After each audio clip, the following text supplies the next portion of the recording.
لوگو اگر وہ چاہے تو تم کو فنا کر دے اور تمہاری جگہ اور لوگوں کو پیدا کر دے، اور آسمان اور زمین میں جو کچھ ہے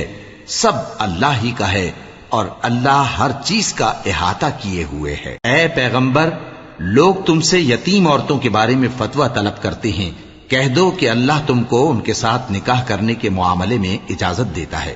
اور جو حکم اس کتاب میں پہلے دیا گیا ہے وہ ان یتیم عورتوں کے بارے میں ہے جن کو تم ان کا حق تو دیتے نہیں اور خواہش رکھتے ہو کہ ان کے ساتھ نکاح کر لو، اور نیز بیچارے بے کس بچوں کے بارے میں،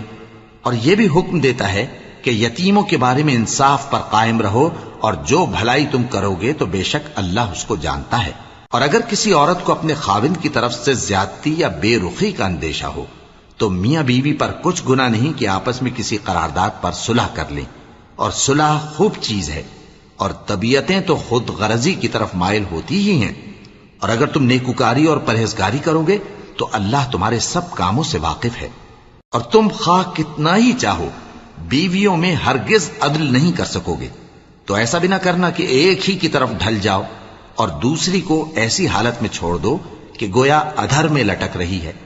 اور اگر آپس میں مصالحت کر لو اور پرہیزگاری کرو تو اللہ بخشنے والا ہے، بڑا مہربان ہے۔ اور اگر میاں بیوی ایک دوسرے سے جدا ہو جائیں تو اللہ ہر ایک کو اپنی وسعت سے غنی کر دے گا، اور اللہ کشائش والا ہے، حکمت والا ہے۔ اور جو کچھ آسمانوں میں اور جو کچھ زمین میں ہے سب اللہ ہی کا ہے۔ اور جن لوگوں کو تم سے پہلے کتاب دی گئی تھی ان کو بھی، اور اے نبی تم کو بھی، ہم نے حکم تاکیدی کیا ہے کہ اللہ سے ڈرتے رہو، اور اگر تم لوگ کفر کرو گے تو سمجھ رکھو کہ جو کچھ آسمانوں میں اور جو کچھ زمین میں ہے سب اللہ ہی کا ہے، اور اللہ بے نیاز ہے، لائق حمد و ثنا ہے۔ اور پھر سن رکھو کہ جو کچھ آسمانوں میں اور جو کچھ زمین میں ہے سب اللہ ہی کا ہے، اور اللہ ہی کارساز کافی ہے۔ لوگو اگر وہ چاہے تو تم کو فنا کر دے اور تمہاری جگہ اور لوگوں کو پیدا کر دے،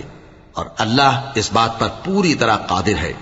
جو شخص دنیا ہی کے ثواب کا طالب ہو تو اسے معلوم ہو کہ اللہ کے پاس دنیا اور آخرت دونوں کا ثواب موجود ہے،